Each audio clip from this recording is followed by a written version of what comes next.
एक लड़की पार्क में सुबह से शाम हो गई थी उसे बैठे बैठे। एक लड़के के साथ वो आई थी और वो लड़का उसे वहां बुलाकर खुद नहीं आया था, और 3 लड़के और थे वहां जो उसे चिल कौओं की तरह घूर रहे थे। तो फ्रेंड, मैं गीता गुप्ता, स्वागत है आपका मेरी नई वीडियो में एक नई कहानी के साथ। जय माता दी। और आपसे एक छोटा सा रिक्वेस्ट है, अगर वीडियो अच्छी लगे तो प्लीज़ एक छोटा सा लाइक कर दीजिए, चैनल को सब्सक्राइब कर दीजिए, जिससे मेरा हौसला बढ़ता रहे और मैं आगे आपके लिए अच्छी अच्छी वीडियो लाती रहूँ।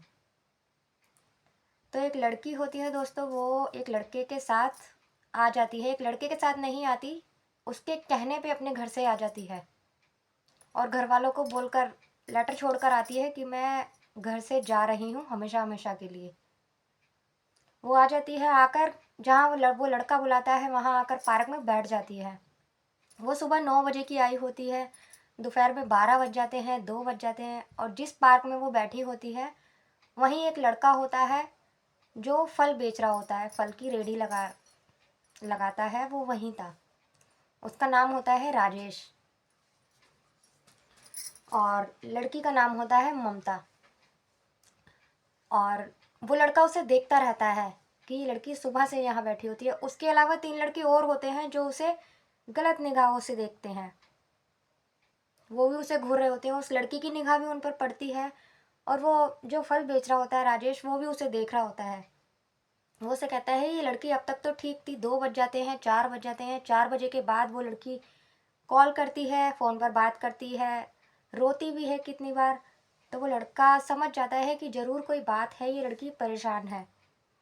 तो वो जाता है उस लड़की के पास, उससे कहता है क्या बात है, आप सुबह से यहाँ बैठी हो, ऐसी क्या बात है कि आप फ़ोन पर रो भी रही हो। तो वो कहती है कि नहीं, कुछ नहीं, मैं किसी का वेट कर रही हूँ, अगर वो आ जाएंगे तो मैं यहाँ से चली जाऊँगी। तो वो कहता है ठीक है, वो ठीक है कहकर अपनी रेडी पे वापस चला जाता है। और जो राजेश लड़का होता है फल वाला, वो उन 3 लड़कों को भी देख रहा होता है। वो उन्हें जानता है कि वो लड़के अच्छे नहीं हैं, उनकी आदत अच्छी नहीं है, वो छिजोरे टाइप के लड़के होते हैं। तो वो देखता रहता है, राजेश उन लड़कों को देखता रहता है और उस लड़की को भी देखता रहता है कि ये लड़की अकेली है, परेशान है और ये लड़के इसे परेशान करेंगे। उसका टाइम होता है 8 बजे जाने का, लेकिन वो नहीं चाहता क्योंकि वो लड़की वहीं होती है। वो उस लड़की को देखता रहता है, वहाँ से नहीं जाता। वो लड़की जब ये सोच लेती है कि वो अब नहीं आएगा लड़का, उसने मुझे धोखा दे दिया है, तो वो जाती है उस लड़के के पास, राजेश के पास, और उससे कहती है कि आप यहाँ से मत जाओ और मुझे बहुत ज़्यादा डर लग रहा है, प्लीज़ मुझे आज की रात कहीं सर छुपाने के लिए जगह दे दो और कल सुबह मैं चली जाऊँगी। तो वो कहता है कि मैं तो 1 घंटा पहले ही यहाँ से चला जाता, मेरा टाइम हो चुका है जाने का अपने घर, लेकिन मैं तुम्हारी वजह से नहीं गया। मुझे पता है तुम अकेली हो, परेशान हो, मुझे लग रहा है सुबह से आई हुई हो यहाँ। तो वो कहता है यहाँ मैं कहाँ तुम्हें रखूँ, यहाँ तो मार्केट है, मार्केट में कहाँ रखूँ, कोई ऐसी जगह नहीं है। लेकिन हाँ, मेरा घर है जहाँ मैं तुम्हें ले जा सकता हूँ, अगर वहाँ चल सकती हो तो चलो। तो वो कहती है ठीक है, आपकी बहुत मेहरबानी होगी अगर मुझे आप आज की रात रहने दोगे तो। वो उसे अपने साथ, उसका बैग लेकर अपनी रेडी पर रख लेता है और चलने लगता है। जैसे ही वो चलने लगता है तो वो 3 लड़के जो उस लड़की को घूर रहे होते हैं, वो तीनों आ जाते हैं। वो कहते हैं कि तू इस लड़की को लेकर कहाँ जा रहा है, ये लड़की कौन है। तो वो कहता है कि कोई नहीं है, इसके रिश्तेदार यहीं पास में रहते हैं, इसकी मौसी रहती है, मैं इसे वहीं लेकर जा रहा हूँ। ये कहाँ रहती है इसकी मौसी, तू झूठ बोल रहा है, अगर तू इसकी मौसी यहीं रहती तो ये यहाँ क्यों बैठी रहती सुबह से। तो वो कहता है नहीं मालूम कहाँ रहती है, अभी अभी फ़ोन आया है कि वो यहीं कहीं आसपास ही रहती हैं, इसीलिए मैं वहीं छोड़ने जा रहा हूँ इसे। वो ऐसे कहकर उनसे बचा के उसे ले जाता है। वो अपने घर पहुँचता है, जैसे ही दरवाज़ा पीटता है तो उसकी माँ दरवाज़ा खोलती है। वो कहती है कि बेटा आज तू बहुत लेट हो गया। तो वो कहता है हाँ माँ, हो गया मैं आज लेट। तो वो अंदर आता है, वो कहती है कि ये लड़की कौन। तो वो कहता है कोई नहीं माँ, वहीं पार्क में थी, परेशान थी तो मैं इसे अपने साथ ले आया हूँ। तो उसकी माँ उसे खाना ला कर देती है। वो कहता है कि माँ इसके लिए भी खाना लेकर आ जाओ, कुछ खाने को है तो लेकर आ जाओ। तो उसकी माँ खाना ला कर देती है। तो फिर उसकी माँ उस लड़की से पूछती है कि बेटा तुम कौन हो, तुम्हारा नाम क्या है। तब वो लड़की उसे बातें बताती है वो कहती है आंटी मेरा नाम ममता है और मुझे एक लड़के ने धोखा दे दिया है। वो मुझे कहकर लाया था कि तुम इस पते पर आ जाओ तो हम दोनों यहाँ से चलेंगे। वो मुझे शादी करने के उससे लेके आया था, लेकिन अब वो फ़ोन भी नहीं उठा रहा है। उसने मुझसे मना कर दिया है कि मैं तुम्हारे साथ नहीं चल सकता। तो वो उसे चुप कराती है। वो कहती है बेटा चुप हो जाओ, कोई बात नहीं। वो उसे खाना खिला देती है और वो उसे उस टाइम चुप करा देती है। उसके जो राजेश के जो पापा होते हैं वो कहते हैं बेटे तुम चिंता मत करो, गलतियां तो सबसे होती हैं, मैं जाऊंगा तुम्हारे घर, तुम्हारे पापा से बात करूंगा। सुबह हो जाती है दोस्तों। तो सुबह राजेश के पापा जाते हैं ममता के घर, उसके जहाँ वो रहती है उसके घर जाते हैं। वहाँ जाकर उसके पापा होते हैं, उसकी मम्मी होती है, तो उनसे बोलते हैं कि आप कि ऐसे ऐसे बात है, आपकी बेटी बहुत परेशान है, कल वो पूरे दिन परेशान रही थी और ऐसे ऐसे वो उस लड़के ने उसे धोखा दे दिया है। गलतियाँ तो सबसे होती हैं, प्लीज़ आप लोग उसे माफ़ कर दीजिए और उसे दोबारा बुला लीजिए। तो वो कहता है वो जैसे गई थी हमारी तरफ से वो मर चुकी है, वो जहाँ जाए जाना चाहती है चली जाए, हमें उससे कोई फ़र्क नहीं पड़ता। वो कुछ भी करना चाहे कर सकती है, लेकिन हमारे घर वो कभी नहीं आ सकती। उसका बाप उसे मना कर देता है। वो आ जाता है वापस, आके ममता को बोलता है कि तुम्हारे पापा ने तो मना कर दिया कि वो चली गई थी, हमारी तरफ से तो वो कुछ भी करे हमें कोई फ़र्क नहीं पड़ता। ऐसा सुनकर वो और रोने लगती है। तो वो वहीं रहती है और कोई चारा भी नहीं था। वो लोग उसे रखते हैं अपने पास। वो पढ़ रही होती है, उसकी हर ज़रूरतें पूरी करते हैं, अच्छी तरह रहती है वो उस घर में। और राजेश उसका ध्यान भी रखता है, जो उसे खाने पीने के लिए चाहिए होता है वो लाकर देता है रोज़। और वो वहीं से आगे की पढ़ाई अपनी शुरू करती है। वो लोग उसकी सारी चीज़ों का ख्याल रखते हैं। वो भी घर में घुल मिल जाती है।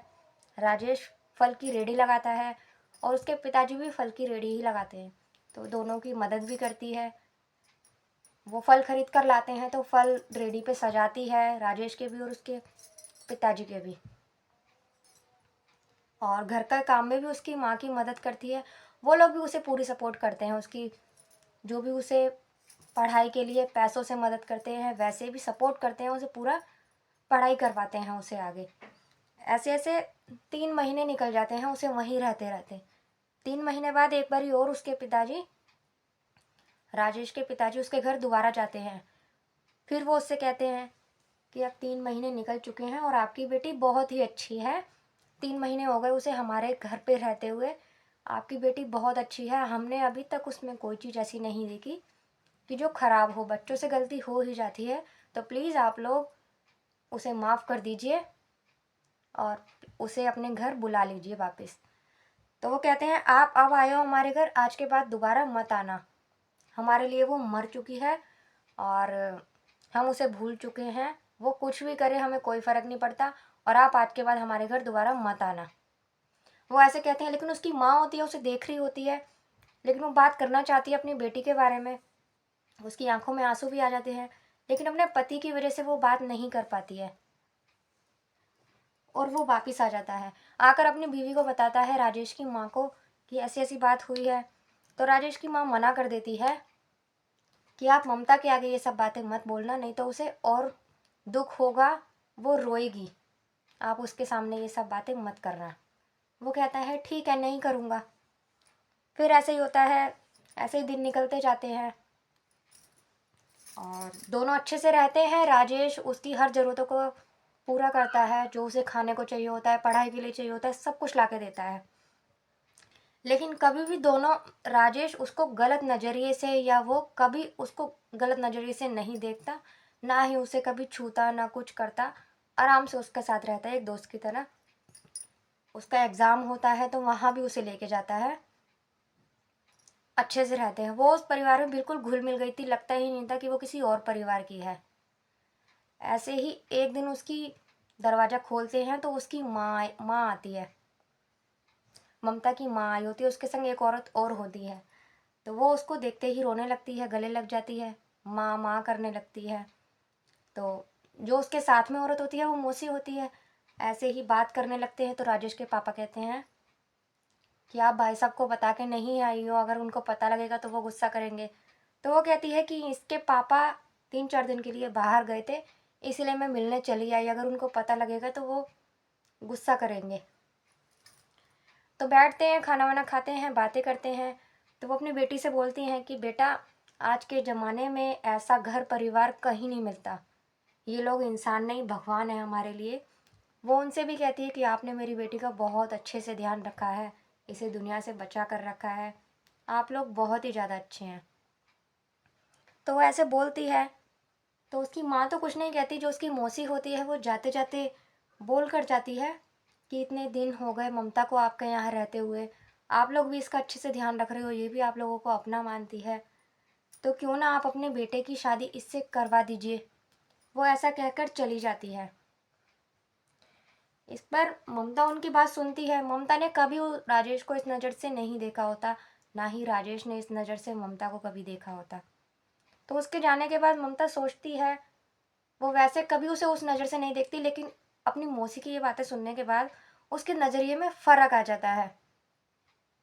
तो ऐसे ही वो राजेश से बातें करने लगती है, बात करती है, उससे बात करते करते बोलती है कि इतने दिन हो गए, तुम मेरे साथ एग्ज़ाम दिलवाने भी जाते हो और ये भी हो, ऐसी वैसी बातें कभी नहीं करते।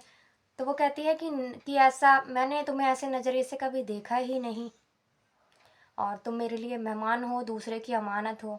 ऐसे ही बात करते रहते हैं। तो वो धीरे धीरे उसका हाथ पकड़ लेती है और उससे बोलती है कि तुम मुझे अच्छे लगते हो, ये सब उससे बातें करती है। तो वो कहता है कि तुम बहुत पढ़ी लिखी हो और ये वो, ऐसा नहीं हो सकता है। वो उसको ऐसे बोल देता है। 1 साल बाद उसका एग्ज़ाम होता है, वो एग्ज़ाम में पास हो जाती है। एग्ज़ाम में पास हो जाती है, उसकी बहुत अच्छी जगह नौकरी लग जाती है। नौकरी लगने के बाद उसके घर वालों को पता लगता है, राजेश के घर वालों में घर पे बहुत खुश होते हैं, सारे बहुत खुश होते हैं। और ममता के घर भी वो लेटर आता है, क्योंकि वो एड्रेस वहीं का डालती थी हर फॉर्म में। तो वहाँ भी सब खुश होते हैं। वहाँ खुश होने के बाद फिर उसकी मम्मी दोबारा आती है, मिठाइयाँ लेके, गिफ्ट वगैरह लेके आती है। फिर खाना खा रहे होते हैं सारे, खाना खाते खाते फिर बोलते हैं। तो उसकी माँ ही बोल बोल पड़ती है कि ममता, तू इतने दिनों से यहाँ रह रही है, तो तू राजेश से शादी क्यों नहीं कर लेती। तो वो कहती है, मैंने कब मना किया, यही मना करता रहता है। तो वो राजेश से पूछते हैं कि राजेश, तुम क्यों शादी नहीं कर लेते। तो वो कहती है, तो वो भी यही जवाब देता है कि मैंने कब मना किया। यही कह के दोनों हंस पड़ते हैं और फिर सब ठीक हो जाता है। और उसके पापा भी आते हैं, ममता के पापा भी मान जाते हैं, वो भी आते हैं, अपनी बेटी को वापस लेके जाते हैं। फिर वहाँ से राजेश की शादी होती है, राजेश दूल्हा बन के जाता है, वहाँ से एक बार फिर विदा करके लेके आता है उसे दुल्हन के रूप में अपने घर। तो फिर दोनों से बातचीत करी जाती है शादी के बाद। तो कहते हैं कि तुमने इतने दिन तुम लोग साथ में रहे, कभी किसी से इस तरह से बातें नहीं हुई, एक साथ रहते थे, फिर भी एक दूसरे के मन में ऐसा कोई ख्याल नहीं आया। तो वो कहते हैं कि, तो वो कहता है कि मैंने जब इन्हें पहली बार देखा था, पार्क में देखा था, मुझे तो जब ही इनसे प्यार हो गया था, लेकिन मैं इसलिए कुछ नहीं बोलता था कि मैं कम पढ़ा लिखा हूँ और ये ज़्यादा पढ़ी लिखी हैं। और फिर जब ये मेरे घर आए तो मैं दूसरे की अमानत समझ के कभी कुछ नहीं कहा, कि अगर मैं कुछ कहता तो यही होता कि अपने घर पे बुला के मौके का फ़ायदा उठा रहा है।